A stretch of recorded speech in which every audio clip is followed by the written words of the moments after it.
انہوں نے سجدہ کیا یہ مسجود کہلائے، انہوں نے رزق کھایا یہ رازق کہلایا۔ توجہ ہے جانے کے رابط، یعنی وہ عمل کرتے گئے، خدا کا نام بندہ چلا گیا، وہ پہچان ہوتا گیا۔ اس کے رحم کو دیکھا تو رحیم ہونے کا اندازہ لگایا، ان کے کرم کو دیکھا تو خدا کے کریم ہونے کا اندازہ لگایا کہ جب بندہ اتنا رحیم ہے تو خدا کتنا رحیم ہے۔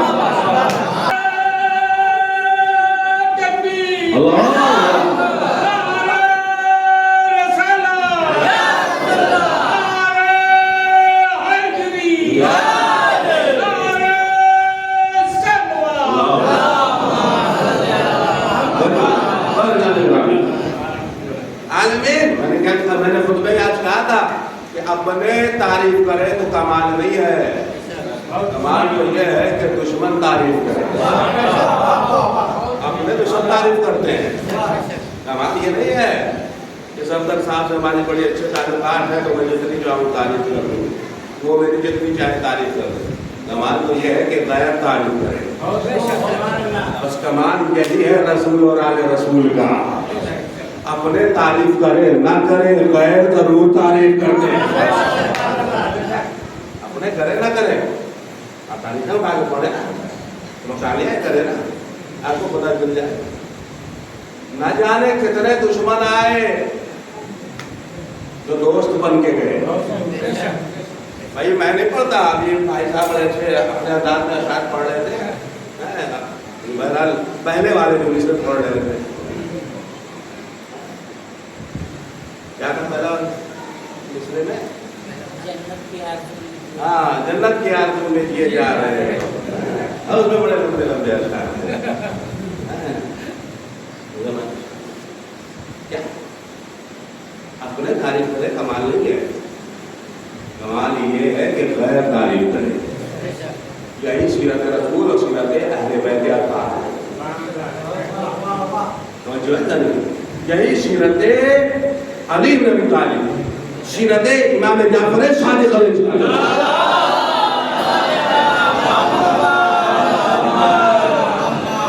میں تبرہ پڑھنے کا قائل نہیں ہوں، میں شاعروں کو بھی پسند نہیں کرتا ہوں کہ جو کھلا کھلا تبرہ پڑھے، اور نہ میں خود اس بات کا قائل ہوں کہ جو کھلا کھلا تبرہ پڑھا جائے۔ تبرہ اس بات کا نام نہیں ہے کہ ہم ان کو برا کہیں، تبرہ اس بات کا نام ہے کہ اہل بیت کے راستے کو اپنا کر دشمن اہل بیت کے راستے سے دور ہو جاؤ۔ تبرہ یہ نہیں ہے کہ ہم ان کے خلاف بولیں، تبرہ نام ہے عمل کا، تبرہ نام ہے کردار کے پہنچانے کا۔ اپنا کردار ایسا بنا لو کہ دنیا خود سمجھ جائے کہ کیا صحیح ہے کیا غلط ہے۔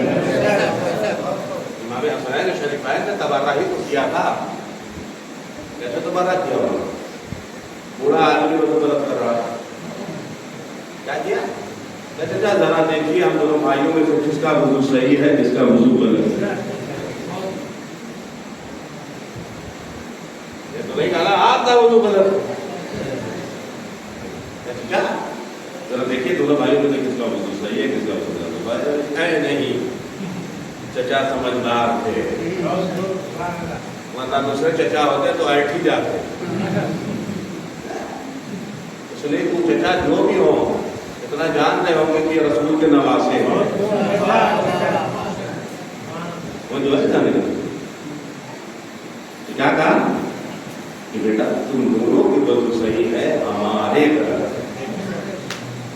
جب کردار سے تبرہ کیا جائے، اخلاق سے، ہمارے اور آپ کے پانچویں امام یا چھٹے امام حضرت محمد باقر رحمہ اللہ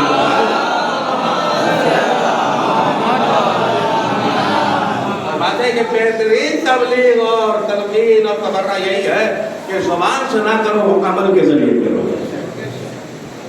عمل سے۔ نماز کے ٹائم ہم خود بولتے رہے دوسرے کو نماز پڑھو، نہیں ہو سکتا۔ خود جب وقت ہو گیا تو چلیے تو ساتھ میں آپ کے پیچھے سب کا ایک لوگ ساتھ آ جائے۔ عمل کے ذریعے تبلیغ سب سے بہتر۔ رسول اعظم نے کبھی زبان سے تبلیغ نہیں کی ہے، کردار کے ذریعے تبلیغ کی ہے۔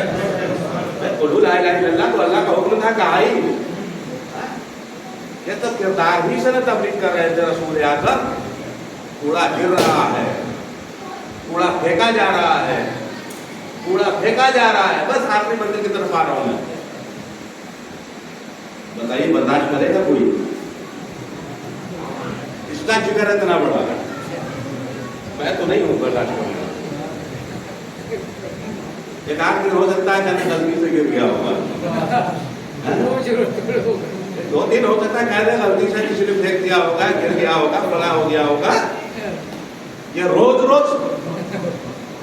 اچھا اگر ہم کمزور ہوئے اس سے, اسے لڑ نہیں سکتے, تو دوسرا کام کریں گے کہ وہ راستہ ہی چھوڑ دیں گے.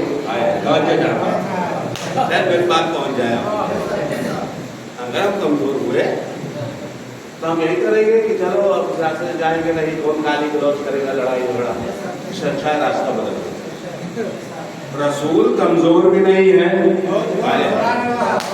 رسول کمزور بھی نہیں. ابو طالب جیسا چٹان جن کا سرپرست ہو, انہیں کوئی کمزور بھی نہیں کر سکتا. اتنا محسوس کرنا. شاید میں نے کہیں پڑھا, یاد نہیں آ رہا, یہاں پڑھا کہاں پڑھا, تاریخ کہتی کہ پیغمبر اعظم کمسن ہے, گھر سے نکلے اور کچھ دیر گزر گئی, 1-2 گھنٹہ گزر گیا. گھر میں آگے کسی نے کہا طالب اے جناب سردار بکھا, محمد ملتے نہیں ہے, محمد نظر نہیں آ رہا. اب کمسینے کی کیفیت ہے یا آگے کی جوان کی ہے؟ تاریخ میں جو واقعہ ملا ہے وہ میں آپ کو سامنے کروں. پیغمبر نظر نہیں آ رہا, محمد نظر نہیں آ رہا, محمد نظر نہیں آ رہا. پتہ نہیں کہاں گئے. جب وہ طالب نکلے گھر سے, اپنے تمام لوگوں کو بلایا, اپنے قبیلے کے لوگوں کو, اور بلانا کے بعد کہا ایسا ہے کہ ہماری خنجریں کہاں ہیں, ہماری تلواریں کہاں ہیں. تو نے کہا ہماری خنجر ہمارے پاس ہے. جتنے منافقین بازاروں میں بیٹھے ہوئے ہیں نا, ان سب کے پاس جا کے بیٹھ جاؤ. ایک ایک آدمی, ایک ایک ایسا چٹان, ایسا چٹان موجود ہے, جاؤ سب کے پاس بیٹھ جاؤ اور اپنی خنجر پہ اپنے ہاتھ کو رکھتے رہنا. اگر میرا ایک اشارہ ہو تو سب کے سینے میں خنجر اتار دو. کون کہہ رہا ہے؟ جناب ابو طالب. پھر اپنے غلاموں کو بلایا. غلاموں کے قائم جتنے سردار ہیں نا جو بیٹھے ہوئے بازاروں میں, ان کے غلاموں کے پاس جا کے بیٹھ جاؤ, اور میرا اشارہ جیسے ہی دیکھو ان کے غلاموں کے سینے میں خنجر اتارنا ہے. ہم نے پوچھا ابو طالب کیا ہوا؟ کہا محمد مل نہیں رہے, مجھے خطرہ ہے کہیں انہوں نے میرے محمد کو کوئی تکلیف نہ پہنچایا. اگر یہ پتا چل گیا کہ میرے محمد کو تھوڑی سی بھی انہوں نے اذیت پہنچائی ہے تو میں ان میں سے ایک کو بھی زندہ نہیں چھوڑوں گا. آپ کیسا چٹان جیسے ابو طالب ہے, سرپرستی ہے پیغمبر اعظم میں. اس کے بعد جناب ابو طالب یہ کہہ کے چلے گئے, تلاش کر رہے ہیں کہ میرا محمد کہاں ہے. کچھ دیر کے بعد پتا چلا کہ پیغمبر یا محمد عربی اس وقت اعلان ظاہری نہیں ہوا ہو, وہ پہاڑوں کی بلندیوں پہ جا کے عبادت کر رہے ہیں, تسبیح و تحلیل کر رہے ہیں. جناب ابو طالب کو جیسے ہی پتا چلا مطمئن ہو گئے کہ میرا محمد صحیح و سالم ہے. آئے اور اس کے بعد بازار میں کھڑے ہو کر ایک بار کہا, اے لوگوں تمہیں پتا ہے کہ تمہارے بغل میں یہ ہمارے قبیلے کے لوگ کیوں بیٹھے ہوئے ہیں؟ کہا نہیں مجھے پتا. کہ یہ ہمارے ایک اشارے کے منتظر ہیں کہ تمہارے سینوں میں خنجر ڈال دیا جائے. جناب طالب نے اے میرے ساتھیوں اپنے خنجر نکالو. انہوں نے اپنے خنجر نکالو. سب حیرت ہوتا ہے. طالب وجہ کیا ہے, سب کیا؟ کہا کچھ دیر پہلے میرے محمد کا پتہ نہیں چل رہا تھا کہ وہ کہاں ہے. مجھے ڈر تھا کہ کہیں تم لوگوں نے اسے کوئی نقصان نہ پہنچایا, لہذا اگر اسے ذرہ برابر بھی نقصان ہوتا تو ابھی کے سب تمہارے خنجروں کو تمہارے سینوں میں اتار دیا ہوتا. ایسا عظیم سرپرست جناب ابو طالب موجود ہے, لہذا محمد کمزور بھی نہیں. میں نے اتنی بات کہی نا, یہ بس آخری منزل پر آ رہا ہوں. راستہ نہیں بدل رہے, تھوڑا روز آ رہا, راستہ بدل دیجیے، نہیں راستہ نہیں بدلا۔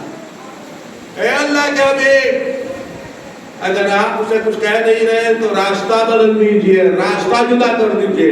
عجب نہیں پیغمبر اعظم آواز دے، اے میرے چاہنے والے تم کہاں ہو؟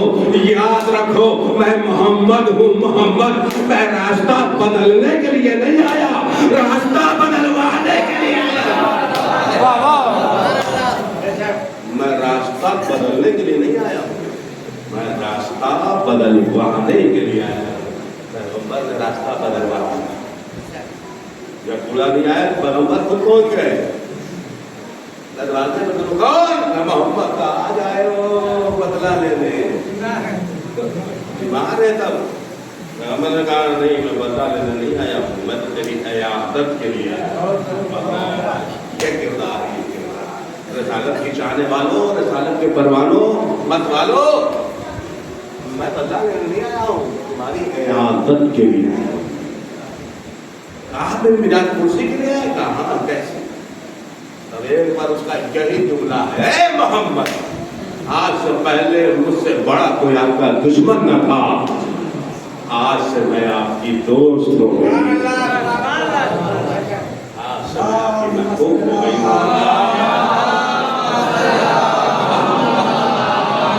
آئیے اس عظیم شب کی عظمتوں کو نگاہ میں رکھتے ہوئے ہم سب مل کے اپنے پروردگار کی بارگاہ میں اپنی دعاؤں کو پیش کریں، اس لیے کہ خدا آج کی شب کسی نہ کسی مومن کے ذریعے سے یہاں پہ جتنے آئے ہوئے ہیں یقیناً دعا کو قبول فرمائے گا۔ اس لیے کہ آج کی شب کوئی معمولی شب نہیں ہے، رحمتوں کا نزول ہو رہا ہے، برکتوں کا نزول ہو رہا ہے۔